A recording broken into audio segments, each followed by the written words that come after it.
창세기 21장 1절로부터 21절 웃음과 근심, 웃음과 근심, 웃음과 근심이란 말씀으로 이 새벽에 은혜를 나누도록 하겠습니다.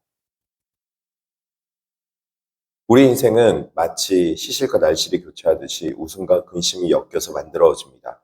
오늘 우리가 읽은 창세기 21장은 아브라함의 가정에 찾아온 이 두 가지 상반된 감정을 적나라하게 보여주고 있습니다.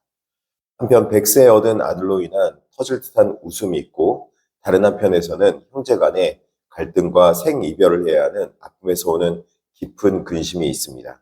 오늘 말씀을 통해서 우리의 삶에 찾아오는 웃음과 근심 사이에 하나님은 과연 어떤 일을 하시는지 그 신실하신 섭리를 함께 나누고자 합니다.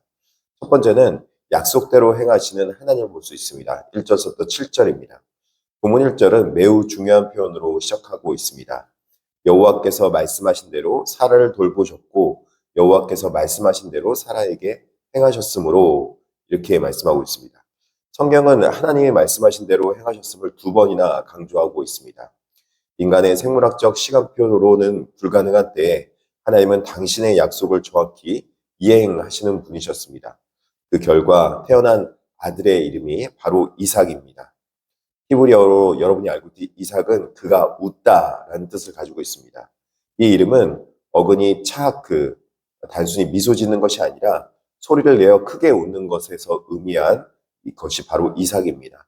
과거 창세기 17장과 18장에서 아브라함과 사라는 하나님의 약속을 들었을 때 어찌 늙은 자가 자식을 낳으리요 하면서 불신앙의 웃음을 웃었습니다. 그러나 오늘 본문 6절에서 사라가 고백하듯 하나님은 비웃음을 감격의 웃음, 기쁨의 웃음으로 바꿔 놓으셨습니다. 하나님은 창조 때 말씀으로 세상을 지으셨듯이 우리의 삶에서도 말씀대로 이를 성취하시는 하나님이십니다. 우리의 눈에 불가능해 보이는 현실일지라도 하나님은 약속이 임하시면 그곳은 진정한 웃음의 현장이 되는 것입니다. 믿음으로 하나님의 때를 기다린 자는 반드시 하나님이 주시는 이 웃음을 경험하게 될 것입니다. 두 번째는 그 나라를 명확히 하시는 것을 볼 수 있습니다. 8절에서 13절입니다. 그러나 기쁨도 잠시입니다. 아브라함의 가정에 어두운 그림자가 드리웠습니다. 바로 아이가 자라서 젖을 때는 큰 잔치를 배설했는데 사라의 눈에 거슬리는 그 전에 낳았던 하갈의 아들 이스마엘이 이삭을 놀리는 사건이 벌어지는 것입니다. 우리가 알고 있듯이 이삭은 하나님께서 약속으로 하나님께서 낳으시겠다, 하나님께서 낳게 해주시겠다 약속한 약속의 자녀였다면 이 이스마엘은 아브라함이 인간적인 방법을 써서 인간적인 방법으로 낳았던 자녀였습니다. 인간적인 삶의 결과물이었죠. 그런데 그 인간적인 삶의 결과물이 하나님의 약속의 그 언약의 백성을 괴롭히고 있는 걸 볼 수 있습니다. 사라는 격분하여서 그들을 내쫓으라고 말을 하고 있습니다. 아브라함은 이 일로 인해서 깊은 근심에 빠지게 되는 것입니다. 여기서 아브라함은 인간적인 정과 연민에서 비롯된 고통을 느끼게 되는 것입니다. 자신이 인간적인 삶 속에서 만들어냈던 그 유산들이 자신의 삶 속에서 영적인 삶의 많은 부분에서 고통을 느끼게 하고 그 삶의 걸림돌이 되게 한 것입니다. 우리의 삶도 마치 이런 부분들이 굉장히 많이 있습니다.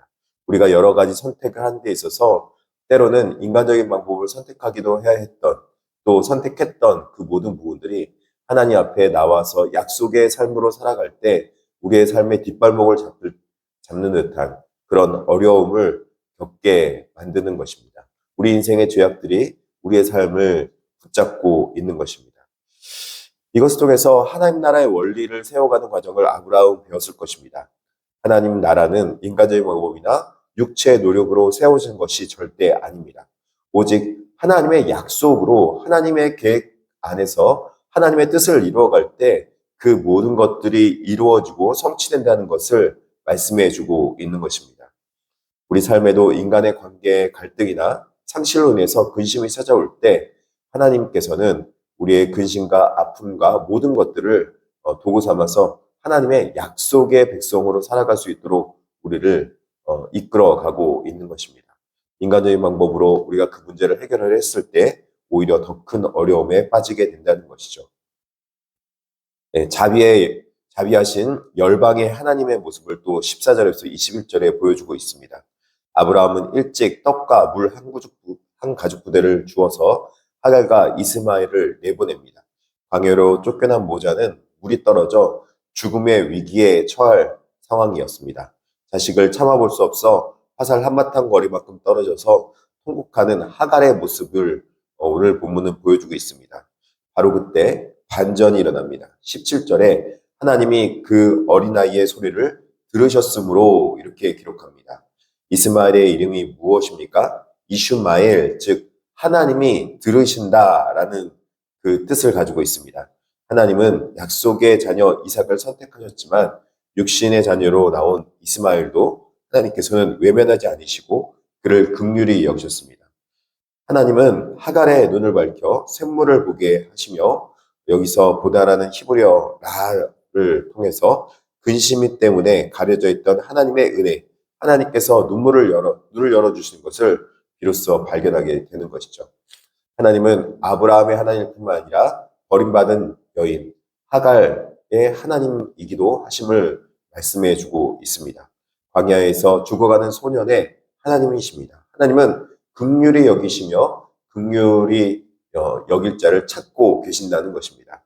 하나님은 약속의 계명을 지키시기 위해서 구별하시지만 결코 그 외의 사람들을 무자비하게 버리거나 외면하시는 그런 매정하신 하나님이 아니시라는 것입니다. 하나님은 아브라함이 더 이상 돌볼 수 없는 그 자리에서 친히 그 아이와 함께 계시며 그를 큰 민족으로 키워내셨습니다. 결론 부분에서 웃음과 근심을 넘어서 섭리로 가는 것을 볼 수 있습니다. 오늘 본문은 웃음으로 시작해서 통곡을 지나 다시 하나님의 돌보심으로 마칩니다. 아브라함은 웃음과 근심 사이에서 갈팡질팡했지만 하나님은 흔들림 없이 당신의 뜻을 이루어가고 있는 것을 볼 수 있습니다.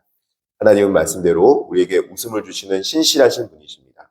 하나님은 때로 근심과 이별을 통해서 우리가 붙들어야 될 참된 약속이 무엇인지 깨닫게 하시며 하나님의 약속의 백성으로 살아올 수 있도록 우리를 어느 때는 채찍하기도 하신다는 것입니다.